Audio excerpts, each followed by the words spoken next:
안녕하십니까. 온라인으로만 뵀던 청산가치 윤원주 프로.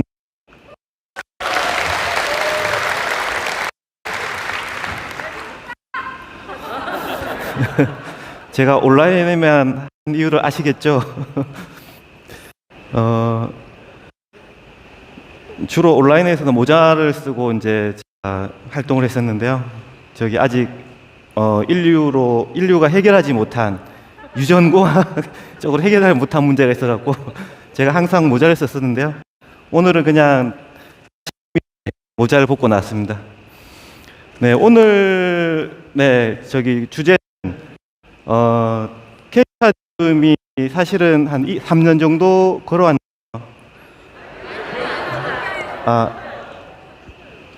제가 마이크 할까요?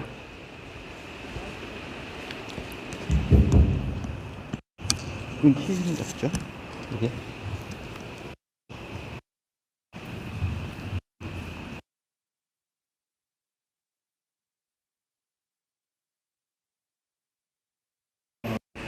케이스타드 정도 하는데요. 제가 전반적으로 얘기 드릴 거는 저도 사실은 이제 이 케어케이스 한지는 1년밖에 안 된 프론티어라 많은 정보는 알지는 못해요.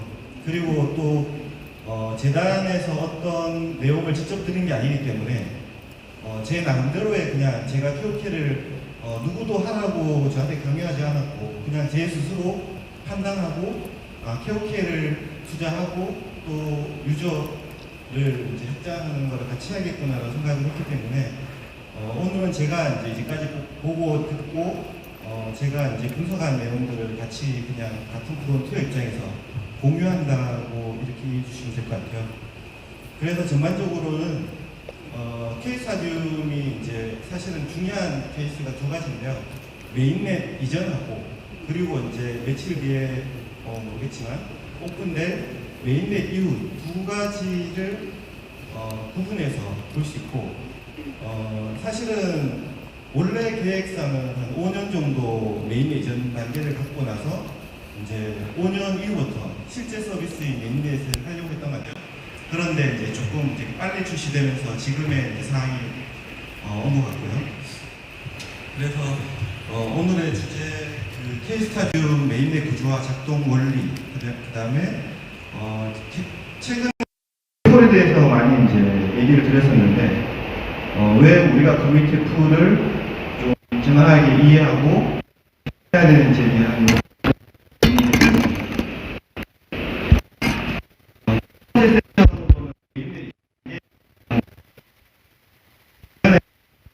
지금 저희가 가장 이슈가 있는 내용이 뭐냐면 유튜브 라이브 때문에 네. 한번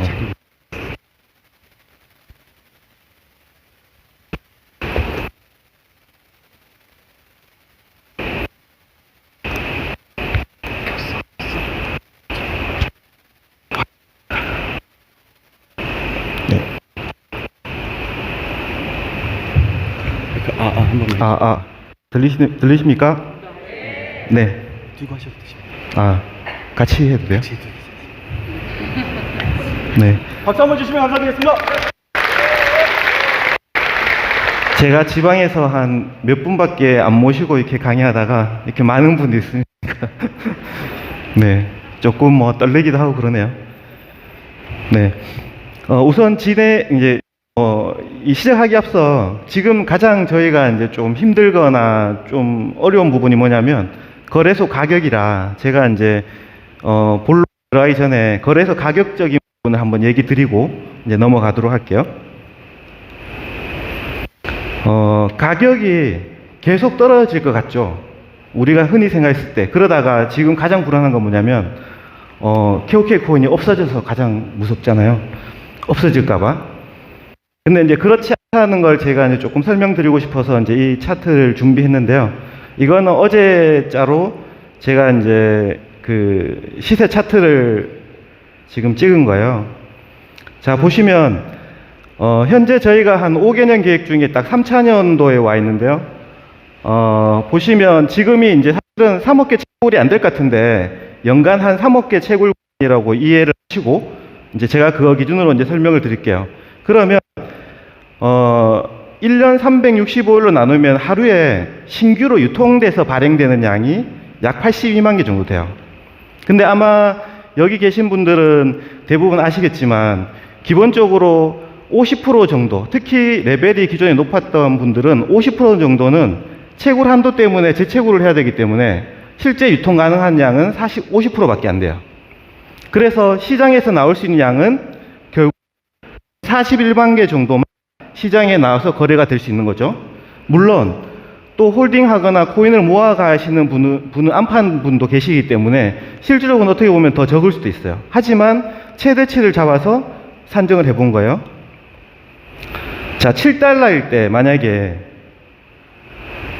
우리가 7달러일 때 환율 1,300원을 계산해서 누군가 41만 개를 팔게 되면 신규로 매수가 되는 금액은 한 37억 정도가 매일매일 신규로 매수가 들어오지만 시세가 유지가 돼요.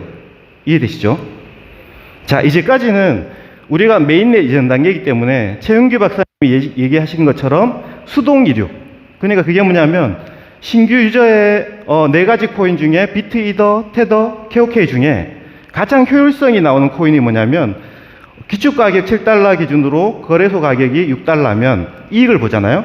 그렇기 때문에 유저들은 KOK를 쉽게 선택해요. 4가지 코인 중에. 만약에 다른 코인들은 같은 1,000만 원을 사서 매수를 하게 되면 똑같이 1,000만 원 스테이킹이 되는데 KOK 코인은 기축가격 기준으로 거래소 가격이 떨어져 있으면 높은 금액, 많은 금액으로 스테이킹이 되기 때문에 특히 스테이킹량이 약간 많이 늘어나죠. 그러면 당연히 채굴량도 늘어나기 때문에 KOK 코인을 선택하게 돼요. 네, 그렇기 때문에 이제까지는 유저도 계속 꾸준하게 확장이 됐던 구조이기 때문에 안정적으로 거래소 시세가 7달러로 유지가 됐던 겁니다. 자, 그런데 최근에는 여러 가지 이유로 그런 부분들이 조금 뭐 패깅이 깨졌다고 하나요? 그런 부분이 약간 뭐 최근에 뭐 전쟁 이슈도 있고, 그 다음에 이제 뭐 트래블 룰 이슈도 있고, 그 다음에 신규 유저들도 지금 정책이 바뀌고 메인랜으로 바뀌는 과정에서 신규 유저가 스태킹량이 사실 많이 줄었어요. 그리고 해지된 사람들도 지금 뭐 아까 전에 약간 소란이 있었는데 이 시스템을 정확히 하지 못하면 불안하잖아요. 망할 것 같으니까. 그래서 당연히 해지를 하겠죠. 그런 분들이 시장에서 파는 물량이 더 많고 신규로 들어오는 게 더 적기 때문에 당연히 가격이 떨어진 거예요. 자, 그렇게 떨어지는데 중요한 건 최근에 지난주 토요일이었나요? 0.4달러까지 가격이 거의 뭐 갑자기 떨어졌어요. 자, 근데 중요한 게 있어요. 0.4달러까지 떨어졌을 때 똑같은 계산을 하면 그 전에 7달러일 때는 신규저가 한 37억 정도 매수를 해야 가격이 유지되는데 10달러 때는 2억 1천만 원 정도만 있으면 41만 개를 물량을 다 받을 수가 있어요.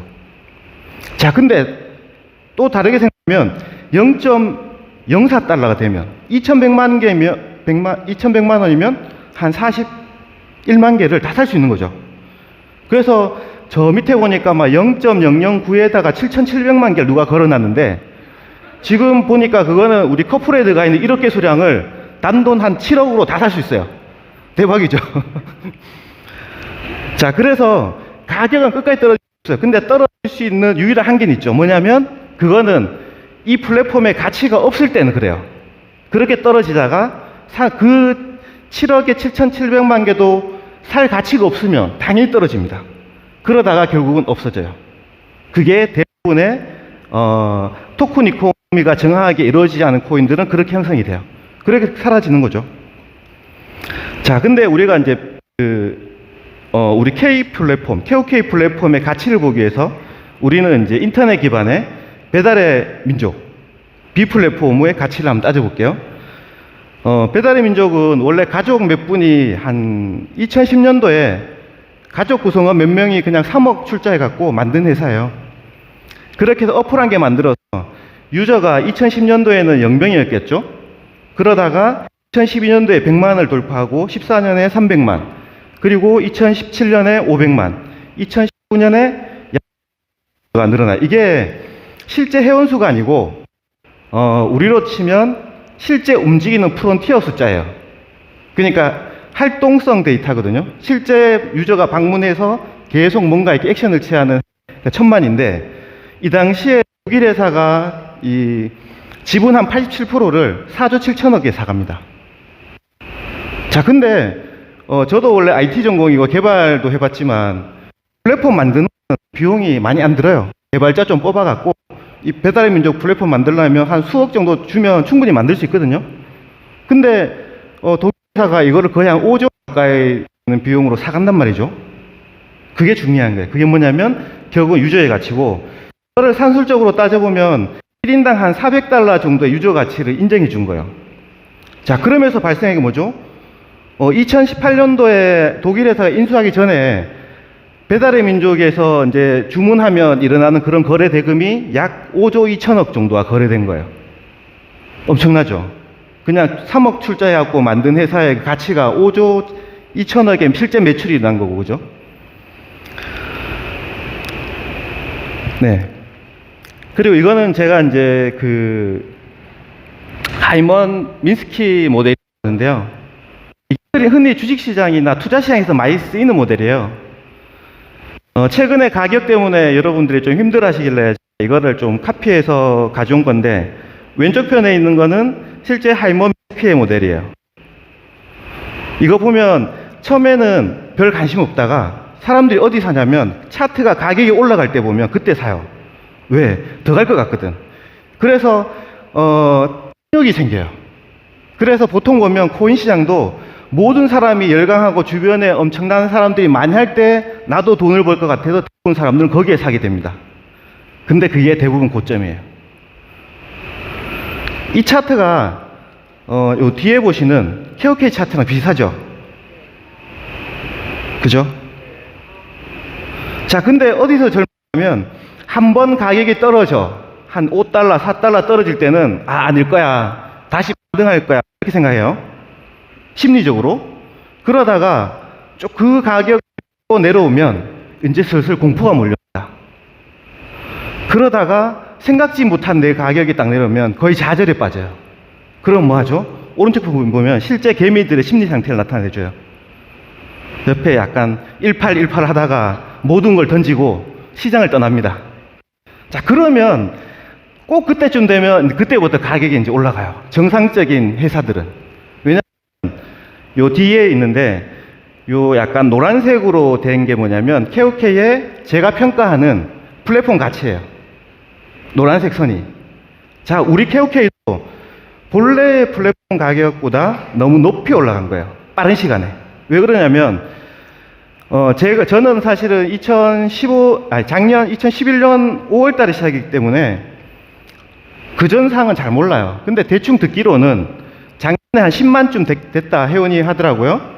근데 10만에다가 우리가 아까 전에 배달의 민족의 어떤 1인당의 회원 가치를 산정해 보면 400달러는 많고 100달러는 적고 한 200달러 정도 잡았을 때, 그러면 10만에 200달러 잡으면 시가총액이 한 200억 정도가 적정 가격이에요. 초반에 그래서 아마 0. 몇 달러부터 시작했을 거예요. 자, 그러다가 한동안은 저평가 상태로 계속 좀 빠져있던 것 같아요. 그러면서 미디움이 인수하면서 가격이 좀 올라갔죠.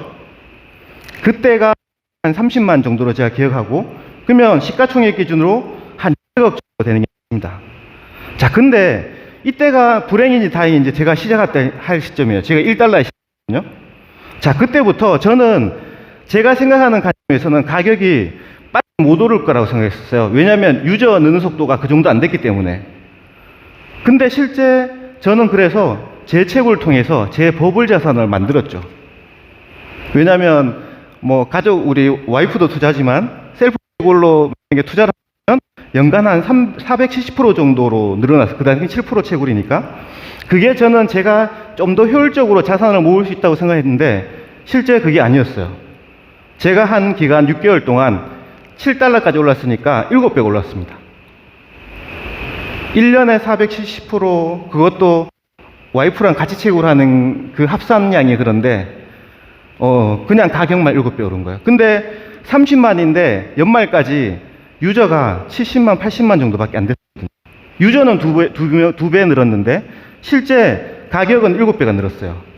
그럼 이거는 오버슈팅이 됐어요. 그쵸? 그 안선에 있는 것보다 더 높은 가격으로 올라갔다. 사실은 지금이 한 2달러 정도 수준이 적정한 가격이에요. 따져보면. 왜냐면 지금이 한 100만쯤 되거든요. 그리고 제가 어제, 어떤 분 얘기 들어보니까 하루에 한 그 유저들이 한 7,000명 정도 늘어난다 하더라고요.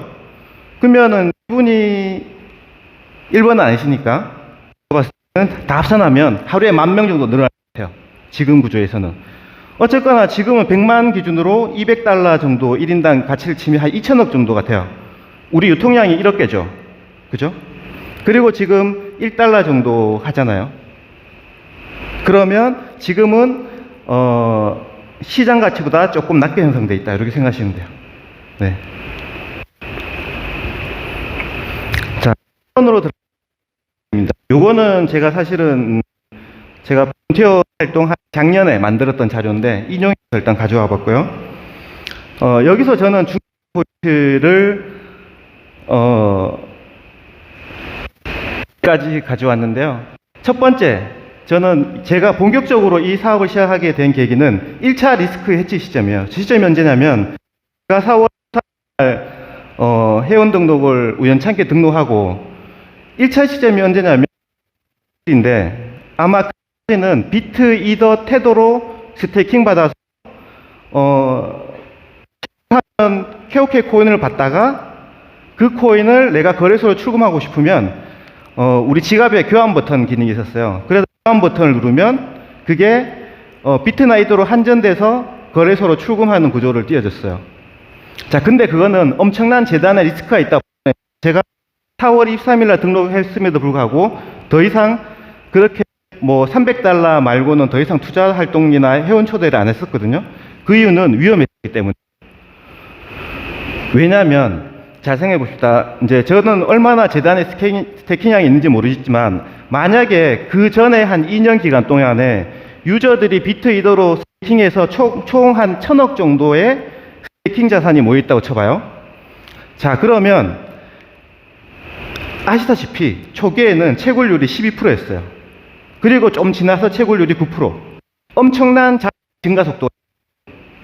그쵸? 자, 그러면 2년 동안에 대충 산술적으로 봐도 1조 정도는 버블 자산이 생겼을 거란 말이에요. 그러면 재단은 1조를 지급해줘야 되는 의무가 있어요. 아무리 좋은 취지로 이걸 만들었다고 해도 줘야 될 걸 안 주게 되면 그거는 사기가 되거든요. 자, 근데 그 2년 동안 지금하고 똑같이 필요한 생활 자금도 찾았어야 되고 대출 이자도 갚아야 되고 또 필요한 사람은 목돈을 찾아야 되기 때문에 그렇게 2년 동안 있는 자금들이 10%만 지급했어도 재단은 지금 아무 그 현금성 있는 자산을 가질 수가 없어요. 구조상. 자, 그러면 메인넷 5월 20일 이후를 볼까요? 거래소랑 완전 소통됐죠. KOK가 100% 거래소랑 완전 개방된 상태예요. 모두 100% 출금을 시켜줬거든요. 자, 그때는 뭐가 있었냐면 재단이 우리가 최소 10달러부터 출금을 시켜줬어요. 그쵸? 10달러 출금시켜주면 그거는 뭐죠? 이더 기반의 우린 ERC20 토큰이에요. 근데 그 토큰의 트랜잭션 한번 일어날 때 평균적으로 정도 가스. 그런데 10달러에 1%의 KOK 토큰을 받고 출금 지원해 준단 말이죠. 그 말은 뭐예요?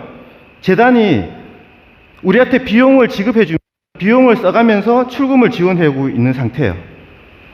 이해되시죠? 자, 그럼 그 돈은 어디서 나요? 그게 초기에 재단이 우리 생태계를 만들어 가기 위해서 필요한 자금이 필요했기 때문에 일정 부분 스테이킹을 받았던 거예요. 그런 스테이킹 비용 받고 초기에는 KOK가 상장도 안 됐고 거래소가 있다 하더라도 거래량이 작았기 때문에 그런 것들을 계속 지원하기 위한 활동을 했던 거고, 두 번째는 거래소가 오픈되고 나서는 KOK를 갖고 있던 거래소 오픈되고 나서는 가스비, 그거를 이제 KOK를 통해서 지급해주고 가스비를 이더 재단에 계속 지급해주고 있었던 거예요. 네. 그래서 저는 이제 그거를 보고 이제 재단이 안정적으로 변했구나. 그래서 본격적으로 제가 투자도 하게 되고 지금처럼 이제 프론티어 활동을 하게 된 계기가 된 겁니다. 자, 그리고 중간에 빨간 선 기준으로 이제 우측편에는 메인넷 이후죠. 자, 보시면 우리가 좀 오해하는 게 뭐냐면 KOK 플레이 자체가 우리가 항상 그렇게 들었죠. 블록체인 기반의 디지털 컨텐츠 플랫폼이라고 들었죠. 근데 사실은 그게 아닙니다. 이제까지 우리가 했던 거는 블록체인 기반의 디지털 컨텐츠 플랫폼이 아니에요. 자, 잘 생각해봐요. 우리가 지금 내부 전송을 허용해줬는데 이게 이더리움 기반의 ERC20 토큰인데 내부끼리 딱 보내면 속도가 엄청 빨라요. 1초도 안 돼서 가. 좀 이상하죠? 왜냐하면 이거는 그냥 DB에서 숫자로 찍어서 계정 간 이동시켜 주는 거기 때문에 블록체인이 트랜잭션 타는 게 아니에요. 근데 아마 최근 K스타디움 커플 지갑에서 뭔가 액션 취할 때 보면 뒤에 뭐 해시가 생기고, 그죠? 뭔가 트랜잭션이 발생하는 게 보일 거예요. 그게 블록체인 기반으로 동작하는 거예요. 자, 그래서 KOK도 뭐냐면 지금 컨텐츠가 옛날 거고 좀 이상하잖아요. 근데 이게 원래 K스타디움이 백서상에도 그렇게 서비스 하려고 했던 게 아니에요. 어플에서 뭔가 넣어서 영화 컨텐츠를 실려고 하는 게 아니고 이 서비스는 메인넷 이후가 실제 서비스. 거기서 서비스가 일어나는 거라고 보시면 돼요. 그거는 뒷부분에 가서 이제 얘기 드리기로 하고. 자, 이제 통쿠의 유통공급량이죠. 여기 보시면 이제 원래 계획상은 5년 동안 1년 단위로 계획을 세워서 서비스를 진행해요. 그래서 5억 개, 4억 개, 3억 개, 2억 개, 1억 개 토큰을 이제 유통량을 점점 줄이는 거죠. 그 중에서 15개를 회원을 1억 명 모으는 데 대한 어떤 보상, 그러니까 같은 이제 창업 멤버로서 보상으로 지분을 30% 정도 이제 지급해주는 개념을 생각하시면 돼요. 그렇게 한 다음에 백서상 이게 총 이제 유통 발행이 50억 개까지 유저가 많이 늘어나면 50억 개까지 유통되게끔 설계가 돼 있어요. 그러다가 어느 정점에 달하면 이게 다시 감소되게끔 설계해서 최종은 15억 개가 유통되게끔 설계가 돼 있어요. 근데 지금의 K스타디움의 구조를 보면 그래요. 이제 조금 있으면 이제 여러 후각 정책인데 지금 현재 이제 우리 커플 이동한 것 하고 그다음에 남아 있는 자산, 그다음에 보상용 자산 빼고는 거의 다 소화될 거고, 그렇게 되면 K스타디움에서 일어나는 신규 인플레이 수량이 지금 연간 1억 개 한도로 지금 책정이 돼 있거든요. 그 수량이 이제 신규 발행이 되는 거죠. 자, 그러면 건 지금도 이미 커플에다가 1억 개가 들어갔죠. 그렇죠? 자, 이 수량이 지속적으로 커플에 들어갈 겁니다. 그러면 최종 어떻게 되냐면 15억 개는 유통이 되고 거래소에 있고 지가 있고 나머지 이따가 뒷부분을 보시면 그렇게 돼요. 자, 그러면 그게 끝나면 어떻게 되냐? 이제 더 이상 발행량이 없잖아요. 그러면 유저가 늘어날수록 가격이 올라갈 수밖에 없어요. 자, 요거는 이제 워낙 개별적으로 저한테 질문도 많이 주시고 그래서 제가 그 중에서 좀 생각나는 거 몇 개를 집어서 좀 설명드리려고 팩트 체크 차원에서 가져왔어요. 자, 재단은 유저들의 엄청난 스테이킹 자산을 소유하고 있을 것이다. 아까 전에 제가 얘기 드렸죠. 이게 불가능해요. 현실적으로. 재단은 비영리 아니고. 현실적으로 재단이 KOK 코인은 가질 수 있어요. 왜 그러냐면 신규 유저들이 이제까지 기축가격으로 대부분 가격이 7달러 때 6달러, 1달러 할 때 0.8달러 형성됐기 때문에 신규 유저들이 대부분 KOK 5월 20일 이후 기준으로 KOK 코인을 사서 들어왔어요. 그죠? 그러면 그게 내 지갑으로 딱 들어왔을 때 채굴 버튼 딱 누르잖아요. 그러면 이 코인이 사라져. 어디로 가요? 그리고 뭘 주냐? USD. 익스체인지 에셋이죠. 보통은 스테이킹하면 에셋인데 얘는 익스체인지 에셋이 뭐냐면 교환하는 자산이라는 거예요. 일반 자산하고 틀려요. 그러니까 우리가 오해하고 있는 건데 이거는 뭐하고 교환한다? KOK 코인하고 정확하게는 영어로 번역해보면 그래요. 교환자산. 그쵸?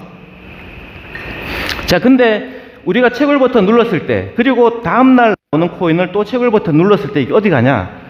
재단이 관리하는 지갑으로 들어가요. 이더스캔 떠보면. 그 지갑에, 보니까 한 2억 개 정도 있더라고요. 그 지갑으로 모이고, 이게 나중에 어떻게 쓰이냐면, 지금처럼 쓰이는 거예요. 커플을 이동할 때 그 어디서 코인 줘? 재단이 코인이 없는데. 그렇죠?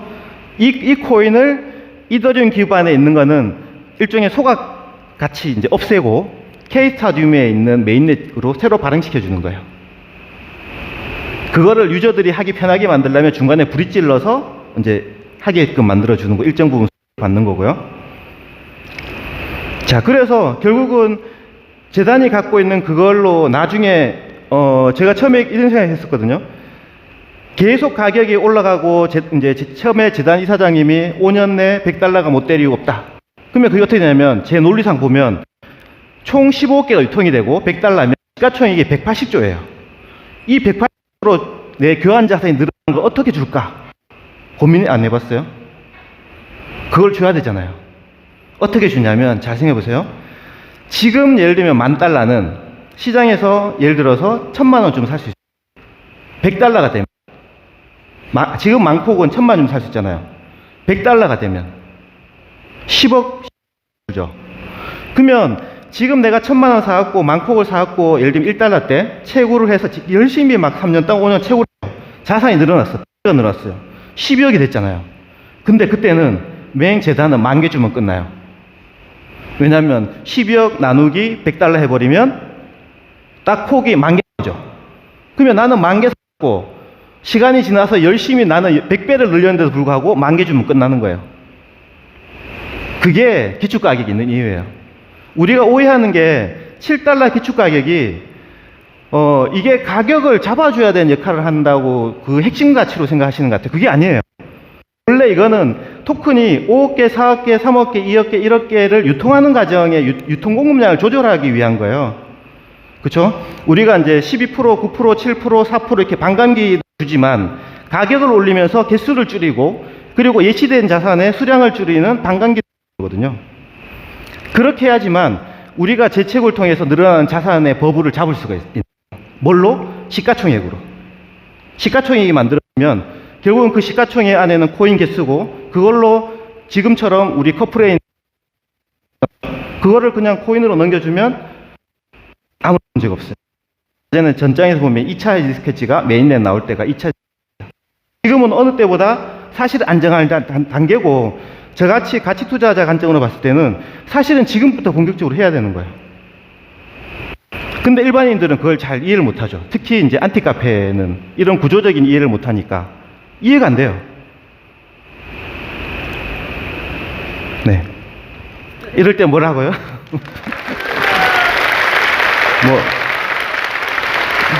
사실은 저희 회사 직원 회사 다니고 있어갖고 매달 한 달에 한 번 야간 작업을 해요. 근데 그게 하필 오늘이에요. 그래 어제 밤새고 새벽에 아침에 제가 퇴근해갖고 정신이 좀 없습니다. 물 드세요. 네. 물 좀 먹고.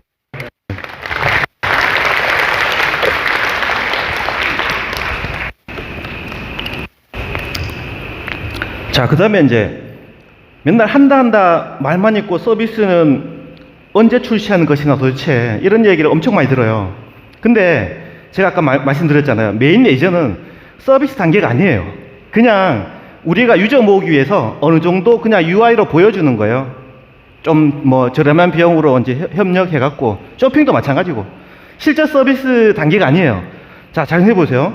뭐 최근에 이제 더나인 컴퍼니에 예를 들어서 뭐 이제 페이 결제한다. 자, 지금 우리 이더 토큰 기준에서 커피 5,000원짜리 스타벅을 딱 사 먹었는데 가스비 3만 원 내야 돼요. 그러면은 커피 한 잔에 35,000원 주고 사 먹어야 되거든요. 서비스가 안 돼요. 자, 국소적으로 가능하죠. 그래도 35,000원 주고 사 먹을 수 있으니까. 그죠? 근데 1초에 20번밖에 트랜잭션이 일어나지 않아요. 지금 보면 평균 이더는 1초에 13번 정도 처리가 되거든요. 전 세계 80억 중에 한 1억 명 정도만 뭔가 그 서비스를 이용하게 되면 어떻게 되냐? 서비스 이용이 안 돼요. 지금 결제하면 퇴근하고 나서 이제 승인이 떨어지기 때문에 거의 불가능한 서비스예요. 모든 게 그렇습니다. 그게 온라인 쇼핑몰도 마찬가지고 게임에 이제 트랜잭션이 일어나는 것도 마찬가지고 배가 하여튼 이번에 나온 게임도 그렇고 뭐 대부분 다 그래요. 그래서 서비스 출시는 콕톡 서비스도 마찬가지예요. 우리가 콕톡에서 코인을 주고받을 수 있다고 그랬잖아요. 근데 이더 기반에서 코인 10,000원씩 줄 건데 친구한테 가스비 3만 원 줘야 돼요. 불가능하다는 거예요. 그러니까 이게 우리가 기본적인 플랫폼을 이해하면 그건 당연한 건데 사람들은 자꾸 그걸로 왜 하냐 마냐 얘기하는데 아닙니다. 네. 그 다음에 메인넷은 도대체 언제 나오나? 이미 메인넷 나왔습니다. 메인넷에 나오는 기준이 뭐냐면 4월 13일 날 제가 이제 우리 KOK 메인넷 생일이라고 제가 올렸는데 사실은 그건 첫 번째 블록이 아니고 그거는 0번이 제네시스 블록인데 1번 블록인데 우리 구조는 아마 이게 하이퍼레츠 배수를 써서 그런지 모르겠지만 0번 블록이 5년 전에 있어요. 그래서 실제 우리 생일은 4월 13일 정도로 우리가 의미상 제가 그때 한번 공유를 드린 거고요.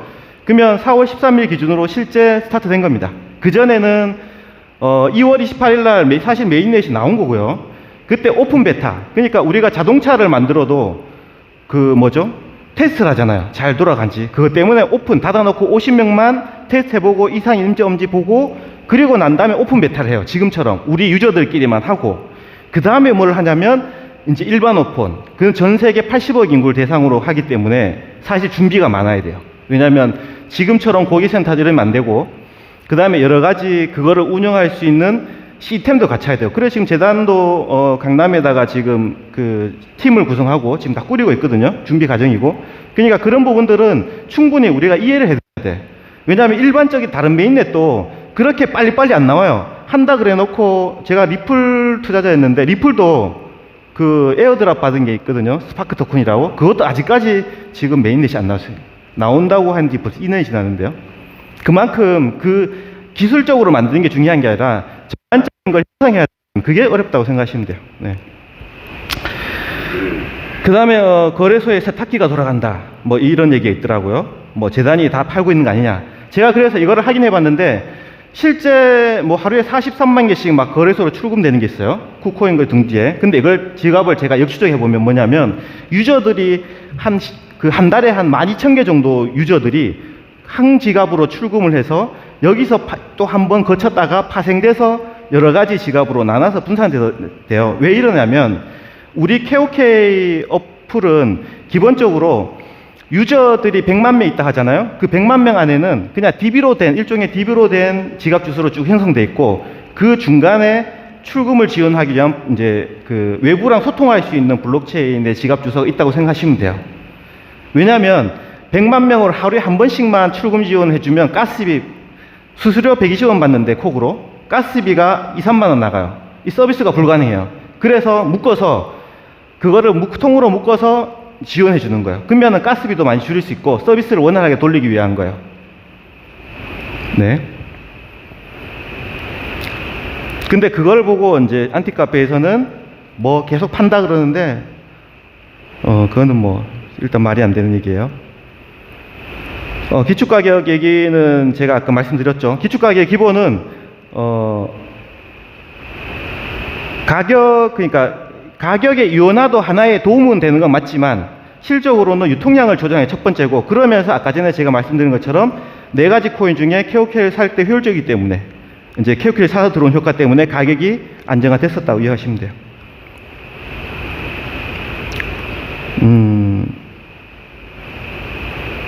그리고 이더스캔의 유저가 20만이도 마찬가지입니다. 이것도 그 지갑이 묶여 있고 실제 이더스캔의 지갑이 홀더 개수가 20만인데 그 이유는 이제 지갑에 0.00001개라도 없으면 그건 홀더 수로 안 잡혀요. 그래서 실제 그런 지갑이 합산량이 20만 개고 근데 우리 뭐 다 아시다시피 실제 회원수는 이제 100만 정도 되는 게 맞습니다. 그거는 이제 어차피 어느 분의 계정을 보면 다 알 수 있습니다. 네. 그 다음에 기술 인력이 좋다는 출금이 왜 있느냐? 이거 마찬가지예요. 이더리움은 가스비가 등락을 하잖아요. 등락을 하는데 그 가스비가 비쌀 때는 못 보내요. 왜냐하면 재단이 비용이 많이 드니까. 그러니까 일정하게 제한시켜 놓고 이제 교통량이 적을 때 이제 보내주기 때문에 그래서 그 기간이 펜딩돼 있다가 교통량이 그러니까 이더 트래픽이 많지 않을 때 그때 이제 보내주기 때문에 이제 늦어지는 거라고 보시면 되고 그 다음에 한국거래소 상장이 없는 이유는 전 세계 유저가 있어야 되기 때문에 당연히 글로벌 중심으로 해야 전 세계 사람들이 서비스를 이용할 수 있기 때문에 그런가요? 한국만 있으면 우리나라 K뱅크라든지 이런 데 가입이 안 되잖아요. 은행이. 그래서 당연히 글로벌 중심으로 갔다가 유저가 충분히 확산되면 그때 한국은 당연히 오픈될 겁니다. 투자 받아서 광고해서 플랫폼 만들지 왜 리퍼럴 마케팅 하냐? 이거는 사실은 어떻게 보면 당연한 거예요. 왜냐하면 계획만 있고 준비가 안 돼 있는 회사에 누군가 돈을 투자하지 않습니다. 그래서 보통 기업들도 상장할 때 엔젤 투자, 일반 개인들한테 돈을 그냥 칩실반 돈 받아서 시드를 만들어서 회사를 키운 다음에 벤처 1차 투자해요. VC 첫 번째, 두 번째 VC 받고 이렇게 해서 키워가거든요. 그러면 케어케도 처음 시작할 때는 이제 지갑 기능밖에 없는 어플에다가 회원도 없는데 계획만 있다고 해서 누가 그 막대한 돈을 투자하고 전 세계 글로벌한 기업으로 성장하게끔 해줘요. 그거는 불가능한 얘기죠. 그래서 그 두 마리 토끼를 같이 하기 위해서 재단은 재단이 할 역할, 그리고 우리는 우리 역할을 이렇게 두 가지로 나눠서 지금처럼 한 2년 반, 3년 정도 서비스를 준비했다고 생각하시면 돼요.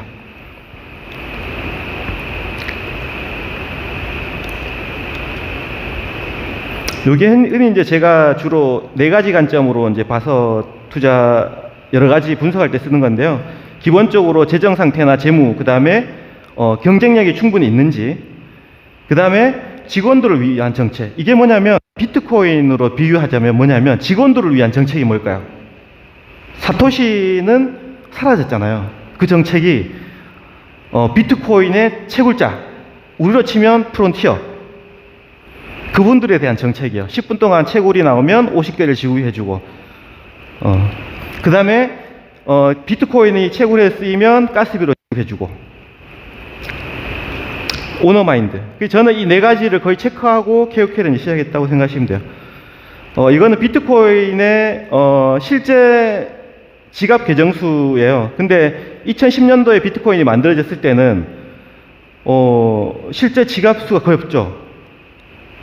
그런데 2010년 5월 22일이 뭐냐면 비트코인 피자데이예요. 처음으로 현물로 피자를 이제 거래한 날이죠. 피자 2판에다가 여기 보시면 이 당시에 이제 한 채굴자가 자기 PC에다가 코인을 채굴해서 10,000개를 실제 거래한 내역이에요. 10,000개를 주고 피자 2판하고 바꿔 먹었습니다. 네, 지금 10,000개는 대단하죠. 자, 똑같아요. 지금 케오케가 0. 몇 달러, 0.8달러지만 이게 3년, 5년 지나서 비트코인하고 똑같이 될 수도 있어요. 왜냐하면 비트코인은 블록체인으로 이제 거의 최초로 나와서 희소성도 있고 어떤 특성도 가지고 있는 코인이지만 사실은 제가 보는 관점에서 케오케는 상용화의 가치라고 난 생각을 해요. 그런 가치가 있기 때문에 앞으로 무수히 많이 쓰일 거에 대한 어떤 가치를 인정받지 않을까, 저는 그렇게 생각했습니다. 자, 요거를 이제 제가 좀 쉽게 설명을 보통 이렇게 많이 하는데요. 우리가 기존에 이제 비트코인 다음에 나온 게 플랫폼이 2세대 코인이죠. 이더리움입니다. 이더리움 코인 같은 경우에는 토큰을 발행하기 쉽게끔 만들어 놓은 코인이에요. 그러니까 스마트 컨트랙이라는 기술을 얹어서 어떤 조건문, 내가 남자면 코인을 10개 보내고 여자면 코인을 20개 보내라, 이런 조건문을 써서 거래할 수 있게 만든 게 사실 스마트 컨트랙이거든요. 그런 조건이 있다 보니까 사실 이더리움이 코인 토큰 우리처럼 케오케 토큰 같은 거를 많이 쉽게 만들 수 있는 플랫폼이에요. 그러다 보니까 사실은 지금 현재 전 세계 ERC20으로 만들어진 토큰들이 한 55만 개 정도 돼요. 우리가 그 중에 하나고. 네. 그런데 얘들은 사실은 상용화 서비스로 가기엔 좀 부족한 거예요. 왜냐하면 고속도로가 이제 이 고속도로라고 치면 이 고속도로는 차선이 24선까지 있는 거죠. 그래서 차로가 20개고 1초에 20대가 지나갈 수 있어요. 예를 들면 톨게이트를 지나갈 때. 자, 근데 톨게이트는 명절 때나 아니면 교통이 많은 주말 같은 때는 트래픽이 많이 몰리면 톨게이트비가 2만 원이 아니고 10만 원, 20만 원 또 올라가요. 근데 새벽 시간이나 별로 없을 때는 뭐 5천 원, 10,000원도 하기도 하고. 그쵸? 그래서 기존의 토큰 이코노미, 기존 토큰들은 쓸 수 있지만 이거를 아까 전에 말씀드린 것처럼 뭐 페이 결제를 한다든지 그 다음에 어떤 상용화하기 위한 서비스에는 적합하지 않아요. 그런데 우리 K고속도로는 특성은 뭐냐면 차로가 15,000차로가 있는 거죠.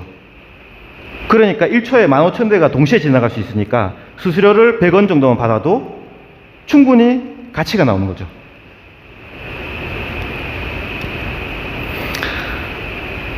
자, 세션 두 번째입니다. 여기는 이제 실제 이제 메인넷 이후고 커뮤니티 풀에 대한 내용들을 이제 할 거예요. 자, 애프터 메인넷. 여기가 중요한데요. 여기 보시면 그림이 잘 보이시나요? 왼쪽에 케이스 스타디움 있죠? 그리고 오른쪽에는 비즈니스가 있어요. 중간에는 메타버스가 있죠. 자, 케이스 스타디움은 비즈니스, 그러니까 우리가 이제 흔히 말하는 비즈니스 뭐죠? 돈 될 만한 그런 산업에 대한 모든 것들을 케이스 스타디움에 다 붙이고 싶다는 얘기랑 똑같은 얘기예요. 그럼 게임이라든지 페이먼트, 결제 시장이죠. 전 세계 페이먼트 시장이 가장 큽니다. 블록체인에서. 그 다음에 프롭테크라고 부동산하고 연계된 어떤 서비스라고 보시면 돼요. 디지털 컨텐츠, 우리가 추구하려는 서비스죠. 물론 게임도 디지털 컨텐츠이지만, 그 다음에 월렛, 지갑 기능, 헬스케어, 온라인 쇼핑, 그 다음에 IoT가 뭐죠? 모든 사물들이 블록체인에 연동돼서 서비스 되는 것들. 예를 들면 키오스크도 뭐 IoT라고 할 수 있어요. 그런 서비스들이 다 붙을 수 있어요. 근데 뭘로? 이제 사실 여기서부터 블록체인 기반의 컨텐츠 서비스예요. 어떻게 쓰이냐? 우리가 게임을 만들면 게임의 아이템이라든지 모든 것들을 NFT화 만들어요. 우리가 NFT가 원래 이제 이게 처음에 우리 그 KOK가 만들어진 이유를 아시잖아요. 컨텐츠 제작자들이 자기가 만들어 놓으면 복제되고 불법으로 도용되고, 그래서 저작권자의 어떤 저작권료도 챙기지 못하는 그런 상황들이 발생하기 때문에 블록체인 기반으로 컨텐츠 서비스를 만들려고 했던 거잖아요. 자, 근데 NFT로 만들면 NFT는 복제가 돼야 안 돼요? 복제가 안 돼요? NFT도 복제가 됩니다. NFT로 한다고 해서 복제가 안 되는 게 아니에요. NFT는 우리가 부동산 살 때 등기 권리증하고 약간 비슷해요. 그러니까 어떤 구조냐면 NFT는 세 가지로 구성돼요. 첫 번째는 NFT 스마트 컨트랙이 있어요. 약간의 계약에 대한 내용을 담고, 그 다음에 메타 정보를, NFT에 대한 메타 정보를 담는 게 있어요. 한계가 뭐냐면 NFT의 실제 디지털 컨텐츠가 저장되는 저장소. 그러니까 우리가 블록체인의 블록을 딱 까보면 얘가 어디에 저장돼 있구나. 예를 들면 파일코인의 어떤 파일 서버에 위치가 돼 있다든지 비트토렌트에 위치돼 있다든지, 이 데이터가 원본 데이터를 블록체인에다가 담겨 있어요. 누구 거고 소유고, 원래 만든 제작자가 누구고 누구한테 판매가 됐고, 이런 이력들을 블록체인에 기록을 담는 거죠. 그래서 실제 원본 데이터는 카피가 가능해요. 카피해서 딴 데로 복사 가능해요. 왜? 그게 디지털 컨텐츠의 특성이니까. 하지만 블록체인을 딱 까보면 거기가 복제가 됐는지 아닌지 알 수가 있죠. 원본은 여기 있는데 사본은 저기가 있으니까 이건 사본이겠죠. 블록체인 까보면 내용이 나오니까. 왜 우리 이제 부동산도 어느 물건지가 어디 가면 주소가 딱 적혀 있잖아요. 그 등기부등본에 똑같은 겁니다. 그런 모든 것들이 이제 스마트 컨트랙, NFT 스마트 컨트랙에 다 담겨 있어요. 그래서 NFT 사기 안 나가려면 요 세 가지를 확인해 봐야 돼요. 그래서 다른 사람의 사진을 찍어서 내 거 해서 민팅해갖고 올릴 수도 있거든요. 그래서 그런 부분들을 알면 되시고, 우리 컨텐츠 플랫폼도 마찬가지. 이 NFT가 당연히 실리는 겁니다. 이 서비스에. 그러니까 모든 서비스가 붙을 때 NFT, 게임도 그렇지만 그런 것들이 NFT화 돼서 이제 하나의 이제 소유 같은 개념으로 이제 만들어진다고 보시면 돼요. 자, 그리고 이제 디파이인데 저게 이제 약간 덱스랑도 좀 비슷한데, 뒷부분에 다루기 하고요. 요게 이제 저희가 이제 우리 K-스타디움이 레이어 1의 이제 그라운드 체인이라고 하잖아요. 이게 뭐냐면 하이퍼레저 배수라는 걸 쓰기 때문에 이제 그라운드 체인이라고 해요. 그러니까 이게 하이퍼레저는 원래 이제 엔터프라이즈용으로 만들었던, 그러니까 IBM에서 이제 리눅스라는 오픈 소스로 이제 기업 시장을 타겟으로 만든 거예요. 거기다가 이더리움이 2013년도에 이제 어나운스 한 다음에 2015년도에 이더리움 또 메인넷이 나오죠. 그런 다음에 이더리움 또 하이퍼레저랑 같이 손을 잡고 만드는 게 사실 하이퍼레저 배수라고 생각하시면 돼요. 그게 2019년 정도 아마 나온 것 같은데. 자, 요거에 이걸 쓴 이유가 뭐죠? 우리는 토큰을 발행하기 위한 것보다는 서비스를 해야 되잖아요. 자, 근데 이더리움은 약 55만 개의 토큰 생태계가 존재해요. KOK 메인넷은 K스타디움은 이더리움과 100% 호환이 됩니다. 왜냐하면 기반이 그라운드 체인이 하이퍼레지 배수를 사용하기 때문에 그래요. 배수가 일본어로 아마 그 배수인가 그런데 이게 기반, 기초 이런 뜻이거든요.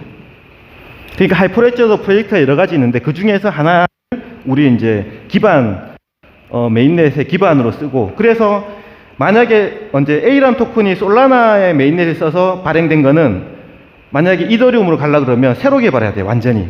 근데 이더리움인 토큰들이 우리 K스타디움으로 들어올 때는 예를 들면 쉽게 설명하면 콘센트를 여기서 딱 빼서 이쪽 와서 컨테이너 딱 꽂으면 바로 동작이 가능한 정도로 이해하시면 돼요. 자, 그러면 이더리움이나 다른 플랫폼에 있던 그 이더리움에 있던 여러 가지 그런 프로젝트들이 만약에 상용화 서비스를 가려고 할 때 K스타디움을 선택할 확률이 높아지겠죠. 왜냐하면 비용 없이 쉽게 붙을 수가 있으니까요. 자, 그런 다음에 이더리움의 단점이 뭐죠? 속도입니다. 왜? 우린 빠른 속도로 뭔가 전 세계 80억 인구로 서비스를 해야 되는데 그 속도를 커버하려면 속도가 빨라야 돼요. 그래서 미디움도 MDL HU가 있고 HP가 있는데 여기는 HP를 쓴 거예요. 왜냐하면 이게 이제 속도적인 면에서 이제 효율성 있는 메인넷이거든요. 그래서 이제 이더리움 기반의 하이퍼레지 배수랑 MDL이랑 같이 겹쳐놓고, 실제 서비스는 여기 보시면 중간에 디파이, 덱스가 중간에 있죠. 그쵸? 저게 뭐냐면 이제 하반기에 보면 우리 덱스 거래소 이제 오픈한다고 공지가 돼 있잖아요. 덱스가 뭐냐면 약간 이게 어감성이 한데 CEX, 그게 이제 우리 일반 업비트, 쿠코인 같은 거, 이 발음 잘못하면 이상해서 제가 CX라고 했는데, 그 다음에 DX는 탈중앙화된 거래소. 그죠? 익스체인지거든, 뒤에. 이 구조는 뭐냐면 시스템이 자동화로 그냥 돌아가는 거예요. 그게 이제 우리가 나온다는 얘기예요. 예를 들면 기존에는 거래소들이 우리가 오더북이라고 하죠. 이제 사는 사람, 파는 사람을 연결해주는 중간에 오더북을 만들어 놓고 살 사람, 팔 사람을 중간에 연결 지어주는 거잖아요. 덱스 거래소는 이제 일종의 풀이 형성돼, 풀. 그게 뭐냐면 우리 지금 보면 KOK/테더 이렇게 거래하잖아요. 그게 거래쌍인데 이 거래쌍을 제공할 유저들이, 내가 만약에 코인이 있다고 하면 KOK랑 테더를 갖고 거기 딱 들어가면 거머스 토큰 같은 걸 한 개 주고 풀에다가 내가 내 거를 갖다 놓죠. 그러면 사람들이 여기에 있는 많은 자산들로 자동적으로 그걸 사고 파는 사람들은 이제 거래가 되는 형태라고 생각하시면 돼요. 그러니까 시스템적으로 만들어진 거래소라 이렇게 이해하시면 돼요. 그러면 만약에 우리가 커플을 만약에 컨텐츠를 투자할 때도 디파이에다가 덱스 거래소에 저런 디파이 형태로 보관해두게 되면 자금을 쉽게 융통도 할 수 있겠죠. 그리고 우리도 커플에만 수익을 내는 게 아니라 저런 덱스 거래소, 탈중앙화 거래소니까 기존에는 업비트나 쿠코인 같은 회사들이 이제 막대한 어떤 거래소 수익을 가져갔잖아요. 근데 덱스 거래소는 우리의 갖고 있는 코인을 제공하면 그 수수료, 사람들이 사고 파는 수수료를 우리가 받을 수 있는 거예요. 마찬가지로 우리도 소규모 거래소를 운영할 수 있는 거다 이렇게 이해하시면 돼요. 자, 그런 기반에 보면 다 브릿지가 돼 있죠. 그러니까 저 위에 이제 사이드 체인으로 형성되는 건데 저게 이제 이 정도 가능한 거예요. 예를 들면 브릿지는 예를 들면 비트코인 메인넷, 예를 들면 이더리움 메인넷, 그 다음에 뭐 리플 메인넷이지만 그런 리플 메인넷을 다 연동이 가능해요. 이제 이거를 조금 쉽게 설명드리면, 만약에 이제 뭐 예를 들면 더나인 컴퍼니의 서비스가 콕토콘으로 첫 번째 결제된다고 쳐요. 옛날에 뉴스대로. 그런데 처음에는 그걸로 이제 하겠죠. 그러다가 그 다음에 뭘 할 수 있냐면 저 브릿지 기술로 이용해서 예를 들어서 KBTC 이렇게 만들면 우리 메인넷으로 비트코인이 들어와서 메인넷으로 자동으로 오토 수합돼 갖고 비트코인이 직접 상점으로 거래가 돼요. 근데 속도는 11,000 TPS 나오는 거죠. 이더리움도 마찬가지고. 그런 것들 다 연결할 수 있어요. 그러니까 확장성이 엄청난 거죠. 그러니까 모든 애플리케이션 옵션들을 엄청나게 확장할 수 있고 속도도 엄청나요. 여기서 속도 업하려면 미디움에 하드웨어 가속구를 붙이면 속도가 이제 3만 TPS, 5만 TPS 올라가는 겁니다.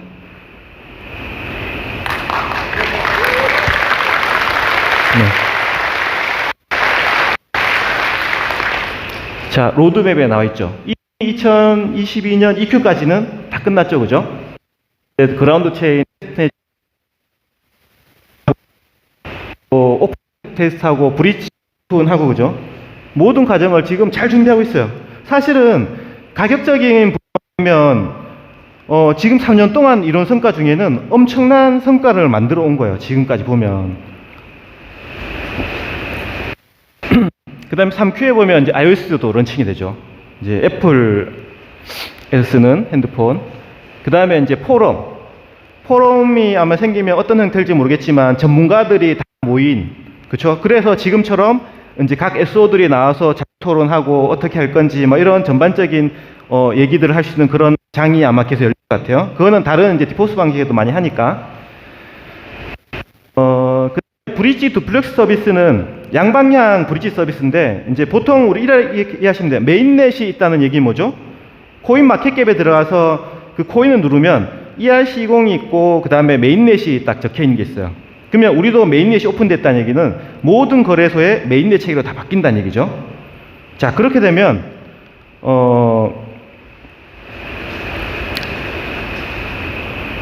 이 마플은 ERC20을 그대로 유지를 해요. 마일리 주고 포인트 주는 방식으로. 자, 여기에서 우리 이제 마플에서 커플로 넘어올 때 중간에 채널이 필요하잖아요. 그래서 양방향 브릿지를 열어주는 거라고 이해하시면 될 거예요. 덱스는 네. 그리고 이제 우리 이제 그 투표 서비스랑 그 다음에 이제 투자 프로세서도 조금 좀 고도화해서 이제 진행될 것 같고요.